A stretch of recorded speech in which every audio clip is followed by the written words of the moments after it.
Hello student, ऋषि tutorial में आपका स्वागत है।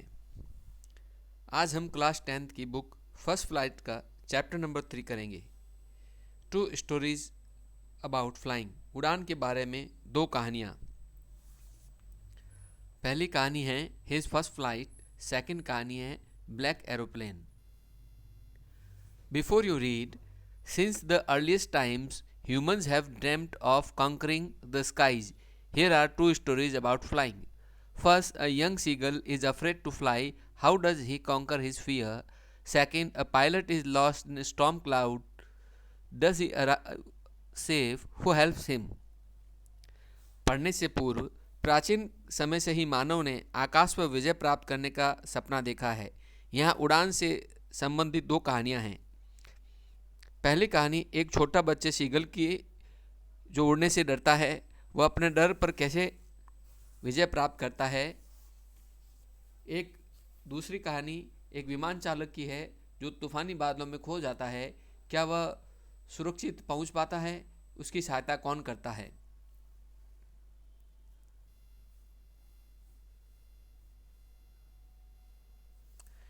First, his first flight. The young seagull was alone on his ledge. His two brothers and sister had already flown away the day before. Seagull बच्चा अभी भी अपने चट्टान के शीर्ष पर अकेला था। उसके दोनों भाई, उसकी बहन पहले ही एक दिन पूर्व उड़ चुके थे। He had been afraid to fly with them. वह उनके साथ उड़ने से डरता था। Somehow, when he had taken a little run forward to the brink of the ledge and attempted to flap his wings, he became afraid. जब वह चट्टान के फलक के किनारे की ओर थोड़ा सा आगे दौड़ता और अपने पंखों को फड़फड़ाने का प्रयास करता, तब वह किसी कारणवश डर गया। The great expanse of sea stretched down beneath. विशाल समुद्र नीचे की तरफ फैला हुआ था। And it was such a long way down, miles down. यह बहुत लंबा फैला हुआ था, मीलों तक। He felt certain that his wings would never support him. उसने पक्का यह विश्वास किया था कि उसके पंख उसका सहयोग नहीं करेंगे। So he bent his head, इसलिए उसने अपने सर झुका लिया। And ran away back to the little hole under the ledge where he slept at night, और उस छिद्र की तरफ वापस चला गया जहाँ पर रात को वह सोता था। Even when each of his brothers and his sisters whose wings were far shorter than his own,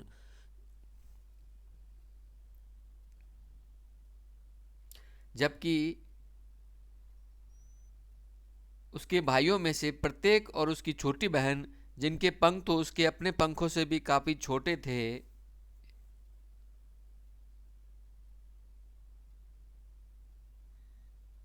ran to the brink, flapped their wings and flew away. He failed to muster up courage. किनारे तक दौड़े, अपने पंख फड़फड़ाए और उड़ गए, और वह साहस इकट्ठा करने में to take that plunge which appeared to him so desperate, यानी कि वह उस छलांग को मारने के लिए साहस इकट्ठा करने में नाकाम रहा, जो उसके लिए अत्यधिक निराशाजनक बात थी। His father and mother had come around, calling to him shrilly, upbraiding him, threatening him to let him starve on his ledge unless he flew away. But for the life of him he could not move. उसके माता पिता उसे तीक्ष्णता की आवाज़ में बुलाते, उसे डांटते, उसके आसपास आ गए थे, धमकाते हुए कि जब तक वह उड़ नहीं जाता तब तक उसे चट्टान के शिखर पर भूखा मरने के लिए छोड़ दिया जाएगा, लेकिन अपने जीवन के लिए वह उड़ नहीं सका। That was 24 hours ago. वह 24 घंटे पहले की बात थी। Since then, तब से nobody had come near him. उसके पास कोई नहीं आया। The day before, all day long, he had watched his parents flying about with his brothers and sisters. एक दिन पहले पूरे दिन भर उसने अपने माता पिता को अपने भाइयों और बहन के साथ उड़ते देखा।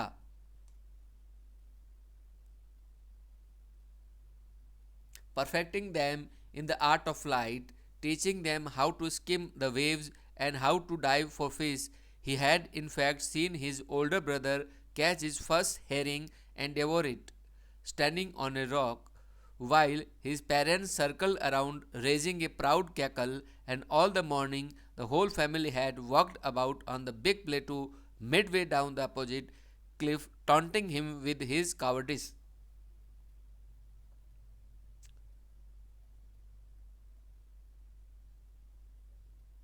उन्हें यह सिखाते हुए कि लहरों को छूकर कैसे फिर उड़ा जाए और मछली के लिए कैसे गोता लगाया जाए, उसने वास्ते में अपने बड़े भाई को अपनी प्रथम हैरिंग मछली पकड़ते हुए और उसे एक चट्टान पर खड़े होकर खाते हुए देखा था, जबकि उसके माता पिता चारों ओर उड़कर प्रशंसा किए गौरवपूर्ण कुड़कुड़ कर रहे थे और पूरी सुबह पूरा परिवार उस बड़े पठार पर सामने की खड़ी चट्टान पर आधे रास्ते तक पैदल घूमा था और उसकी कायरता पर उसे ताने मार रहा था।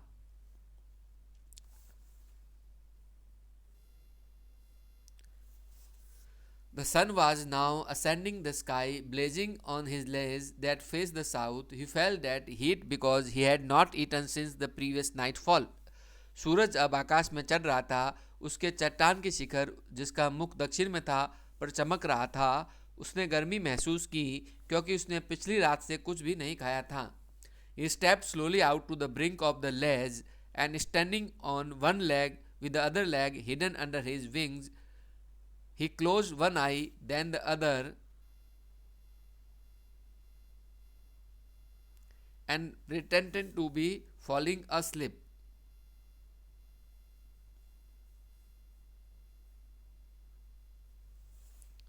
उसने धीरे धीरे चट्टान के शिखर के किनार की ओर चहलकदमी की और एक टांग पर खड़े होकर दूसरी को अपने पंख में छिपाकर उसने एक आंख बंद कर ली, फिर दूसरी भी, और सोए होने का बहाना किया।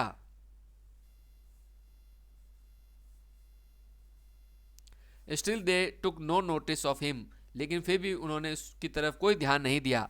He saw his two brothers and sister lying on the plateau dozing with their heads sunk into their necks. उसने अपने दोनों भाइयों और अपनी बहन को पठार पर अपने सिरों को अपनी गर्दनों में धंसाकर लेटते हुए झपकी लेते देखा। His father was preening the feathers on his white back. उसके पिता अपने सफ़ेद पीठ के पंखों को अपनी चोंच से साफ कर रहे थे। Only his mother was looking at him. केवल उसकी माँ ही उसकी तरफ देख रही थी। She was standing on a little high hump on the plateau. वह पठार पर थोड़े से ऊंचे उभरे भाग पर अपनी श्वेत छाती को आगे झुकाए खड़ी थी। Her white breast thrust forward. Now and again she tore at a piece of fish that lay at her feet and then scraped each side of her beak on the rock. The sight of the food maddened him. How he loved to tear food that way, scraping his beak now and again to wet it.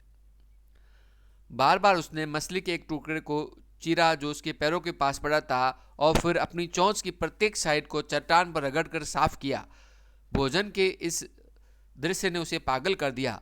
उस तरह से भोजन को चीरना, अपनी चोंच को तेज करने के लिए बार बार उसे रगड़ना उसे कितना अच्छा लगता था। गा गा गा, he cried begging her to bring him some food. गा गा गा, वह उसके लिए कुछ भोजन लाने की प्रार्थना करते हुए चिल्लाया।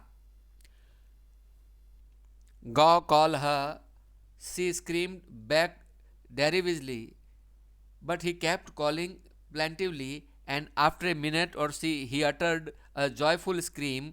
His mother had picked up a piece of his fish and was flying across to him with it. गा कॉल हर, वह उसके उत्तर में चीखी, किंतु वह शिकायती भाव से बुलाता रहा और एक मिनट या इतने में ही उसने एक हर्षपूर्ण चीख की आवाज़ निकली। उसकी माँ ने मछली का एक टुकड़ा चोंच से पकड़कर उठा लिया और उसके साथ उसकी तरफ उड़कर आ रही थी। He leaned out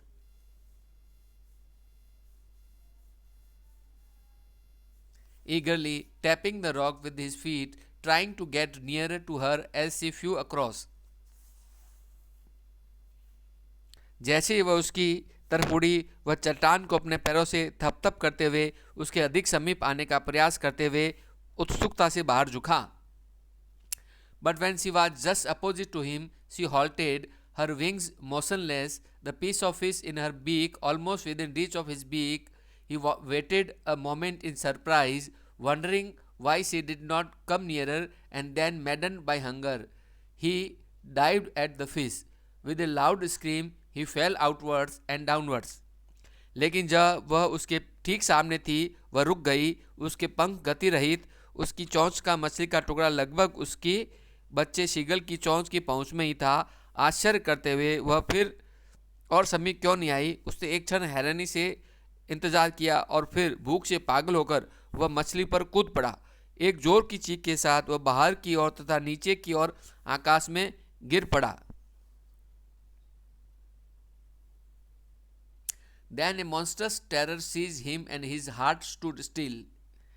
फिर जैसे एक भयानक आतंक ने उसे घेर लिया हो और उसका हृदय जैसे शांत खड़ा हो गया हो. He could hear nothing, but it only lasted a minute. वह कुछ नहीं सुन सका, किंतु केवल यह एक मिनट ही रहा.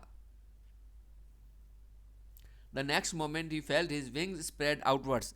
अगले ही क्षण उसने अनुभव किया कि उसके पंख बाहर की ओर फैल गए. The wind rushed against his breast feathers, then under his stomach and against his wings. हवा तेजी से उसकी छाती के पंखों के विरुद्ध बहने लगी, फिर उसके पेट के नीचे से और उसके पंखों के विरुद्ध बहने लगी. He could feel the tips of his wings cutting through the air. He was not falling headlong now. वह अनुभूति कर सकता था कि उसके पंखों के बाहरी भाग वायु को बीच से काट रहे थे. वह अब सिर के बल नहीं गिर रहा था. He was soaring gradually downwards and outwards. वह धीरे धीरे नीचे की ओर तथा बाहर की ओर उड़ रहा था. He was no longer afraid. अब वह डरा हुआ नहीं था. He just felt a bit dizzy. उसने खाली चक्कर जैसा महसूस किया. Then he flapped his wings once and he soared upwards. फिर उसने अपने पंख फड़फड़ाए और ऊपर की ओर उड़ा. गा गा गा गा गा गाओ कॉल हो. His mother swooped past him. गा गा गा गा गो कॉल आ. उसकी माँ झपटे से उसके समीप से. Her wings making a loud noise. अपने पंखों से तेज शोर करते हुए निकली. Then his father flew over him screaming. उसकी दूसरी चीख से उसको उत्तर दिया. फिर उसका पिता चीखता हुआ उसके ऊपर उड़ा. He saw his two brothers and sister flying around him, curveting and banking and soaring and diving.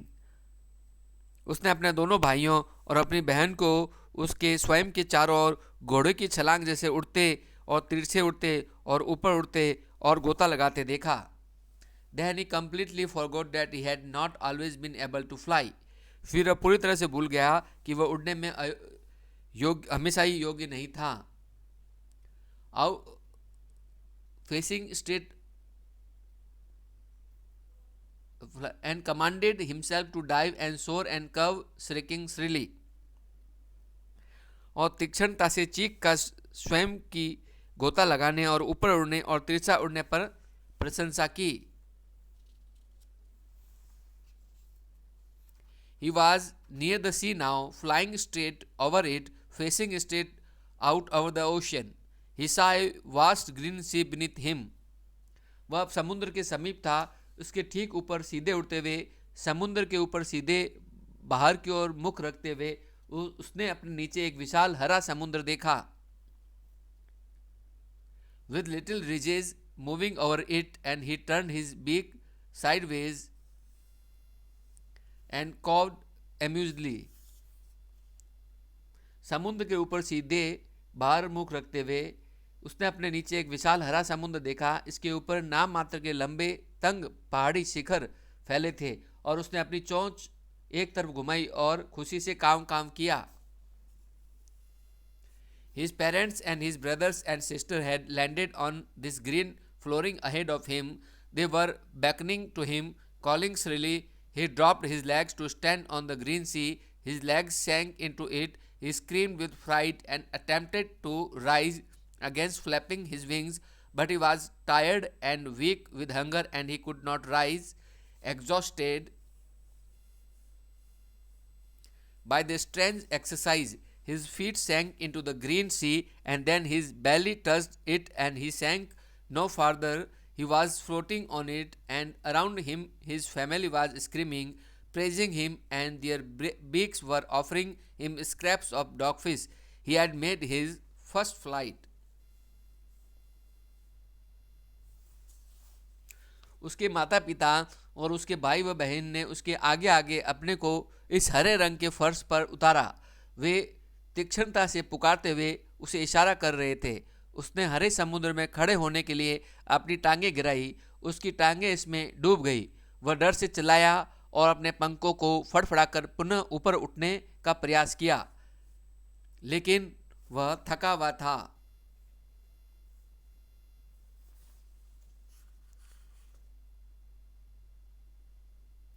और भूख से कमजोर हो गया था और वह विचित्र व्यायाम द्वारा थक जाने से ऊपर नहीं उठ सका। उसके पैर हरे समुद्र में डूब गए और फिर उसके बाहरी पेट ने उसे छुआ और वह आगे नहीं डूबा। वह इस पर तैर रहा था। उसके चारों ओर उसका परिवार चीख रहा था, उसकी प्रशंसा कर रहा था और उनकी चोंचें उसे डॉग फिश, एक छोटी शार्क मछली के टुकड़े भेंट कर रही थी। उसने अपनी प्रथम उड़ान भर ली थी।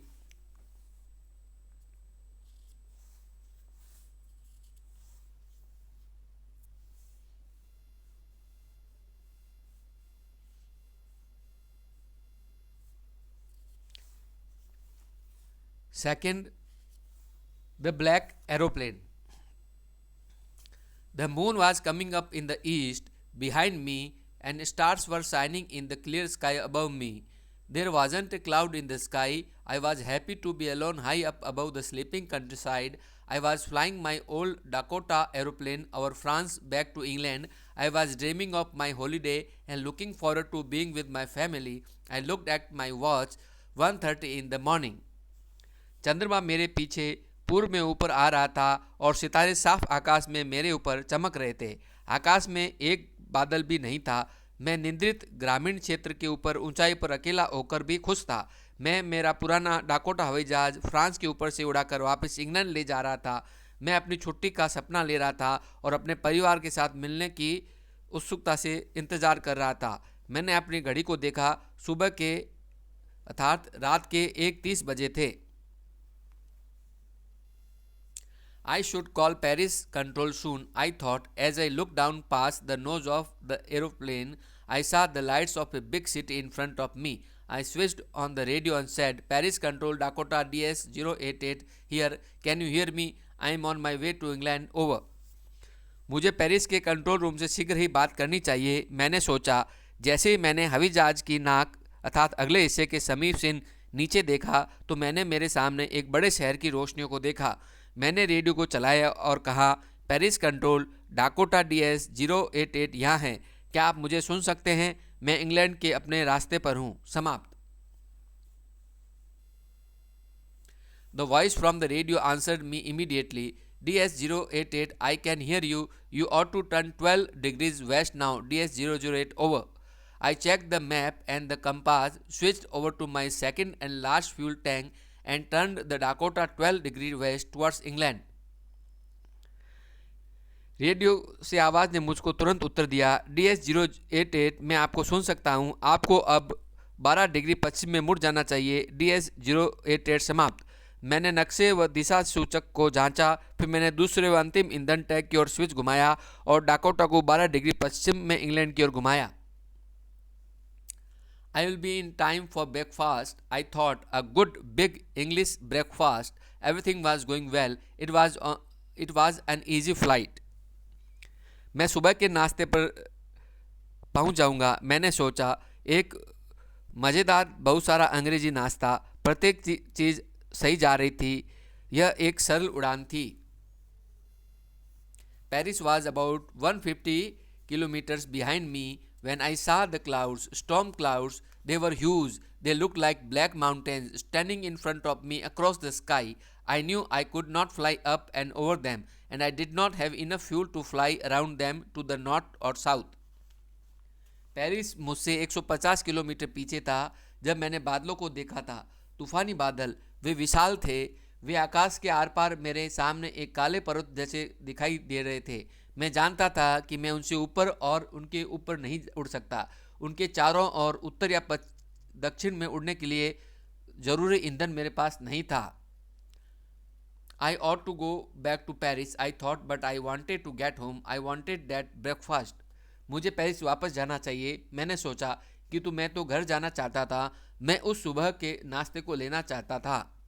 I will take the risk, I thought, and flew that old Dakota straight into the storm. मैं खतरा मोल लूंगा, मैंने सोचा, और उसे पुराने डाकोटा को सीधे तूफान के अंदर से उड़ाया। Inside the clouds, everything was suddenly black. It was impossible to see anything outside the aeroplane. The old aeroplane jumped and twisted in the air. I looked at the compass. बादलों के अंदर प्रत्येक चीज अचानक काली हो गई। हवाई जहाज के बाहर कुछ भी नहीं देख पाना संभव नहीं था। पुराना हवाई जहाज हवा में कूदा और इधर इधर हुला। मैंने दिशा सूचक को देखा। मैं मेरी आंखों पर विश्वास नहीं कर सका। The compass was turning round and round and round. It was dead. It would not work. The other instruments were suddenly dead too. I tried the radio. दिशा सूचक गोल और गोल और गोल घूम रहा था। यह खराब हो गया था। यह कार्य नहीं करेगा। दूसरे उपकरण भी अचानक खराब हो गए थे। मैंने रेडियो पर प्रयास किया। Paris control, can you hear me? Paris control, क्या आप मुझे सुन सकते हो? There was no answer. The radio was dead too. I had no radio, no compass, and I could not see where I was. I was lost in the storm. Then in the black clouds quite near me, I saw another aeroplane. It had no lights on its wings, but I could see it flying next to me through the storm. I could see the pilot's face turn towards me. I was very glad to see another person. He lifted one hand and waved. वहाँ कोई उत्तर नहीं था। Radio भी खराब हो चुका था। मेरे पास न रेडियो था न दिशा सूचक था, और मैं देख नहीं सकता था कि मैं कहाँ था। मैं तूफान में खो चुका था। फिर काले बादलों में मेरे काफ़ी समीप मैंने दूसरे हवाई जहाज को उड़ते देखा। उसके पंखों पर कोई रोशनी नहीं थी, किंतु मैं तूफान के बीच से भी उसे मेरे आगे उड़ते देख सकता था। मैं विमान चालक के चेहरे को देख सकता था। वह मेरी ओर घूमा। मैं दूसरे व्यक्ति को देखकर बहुत खुश हुआ। उसने एक हाथ उठाया और हिलाया। Follow me, he was saying, follow me. मेरे पीछे आओ, वह बोल रहा था, मेरे पीछे आओ। He knows that I am lost. I thought he is trying to help me. वह जानता है कि मैं खो गया हूँ। मैंने सोचा वह मुझे सहायता करने की कोशिश कर रहा है। He turn his aeroplane slowly to the north in front of my Dakota so that it would be easier for me to follow him. I was very happy to go behind the strange aeroplane like an obedient child. उसने अपने हवाई जहाज को उत्तर में Dakota में सामने से घुमाया ताकि मेरे लिए उसके पीछे चलना आसान हो जाए। मैं एक आज्ञाकारी बालक की तरह उस अजनबी हवाई जहाज के पीछे चलकर बहुत खुश था। After half an hour, the strange black aeroplane was still there in front of me in the clouds. Now, there was only enough fuel in the old Dakota's last tank to fly for 5 or 10 minutes over. 10 minutes more. I was starting to feel frightened again, but then he started to go down and I followed through the storm. आधे घंटे के बाद भी वह अजनबी काला हवाई जहाज बादलों में अभी मेरे सामने था। अब पुराने डाकोटा में केवल 5 या 10 मिनट तक उड़ने का फ्यूल शेष था। मैं दोबारा भयभीत हो रहा था, लेकिन तभी उसने नीचे जाना चालू किया और मैंने भी तूफान के बीच में उसका अनुसरण किया। Suddenly I came out of the clouds and saw 2 long straight lines of lights in front of me. It was a runway, an aeroplane. I was safe. I turned to look for my friend in the black aeroplane, but the sky was empty. There was nothing there. The black aeroplane was gone. I could not see it anywhere. अचानक मैं बादलों से बाहर आ गया और मेरे सामने रोशनी की दो लंबी लंबी सीधी लाइनें दिखाई दी। यह रनवे था, एक हवाई अड्डा। मैं काले हवाई जहाज वाले मेरे मित्र को देखने के लिए मुड़ा। मैं सुरक्षित था, लेकिन आकाश खाली था। वहाँ कुछ भी नहीं था। काला हवाई जहाज जा चुका था। मैं इसे कहीं नहीं देख सका। I landed and was not sorry to walk away from the old Dakota near the control tower. I went and asked a woman in the control center where I was and who the other pilot was. I wanted to say thank you. मैं नीचे उतरा और नियंत्रण कक्ष के पास पुराने Dakota से बाहर चलने का मुझे अफसोस न था। मैं गया और नियंत्रण केंद्र में एक महिला कर्मचारी से पूछा कि मैं कहाँ था और दूसरा पायलट कौन था। मैं उसे धन्यवाद कहना चाहता था। She looked at me very strangely and then laughed. उसने मेरी ओर अजीब तरीके से देखा और फिर हंसने लगी। Another aeroplane up there in this storm. No other aeroplanes were flying tonight. Yours was the only one I could see on the radar. दूसरा हवाई जहाज ऊपर इस तूफान में। आज रात कोई अन्य हवाई जहाज नहीं उड़ रहे थे। तुम्हारा वाला एकमात्र था जिसे मैं रडार पर देख सकती थी। So who helped me to arrive there safely without a compass or a radio and without any more fuel in my tanks? Who was the pilot on the strange black aeroplane flying in the storm without lights? तो यहाँ सुरक्षित आने में किसने मेरी सहायता की, जबकि मेरे पास न दिशा सूचक था या न रेडियो था और न ही मेरे टैंकों में ईंधन था। उस अजनबी काले हवाई जहाज का चालक कौन था जो तूफान में भी बिना रोशनी के वायुयान उड़ा रहा था। यदि आपको वीडियो अच्छा लगा तो प्लीज़ लाइक कीजिए, शेयर कीजिए और सब्सक्राइब कीजिए। थैंक यू बच्चों।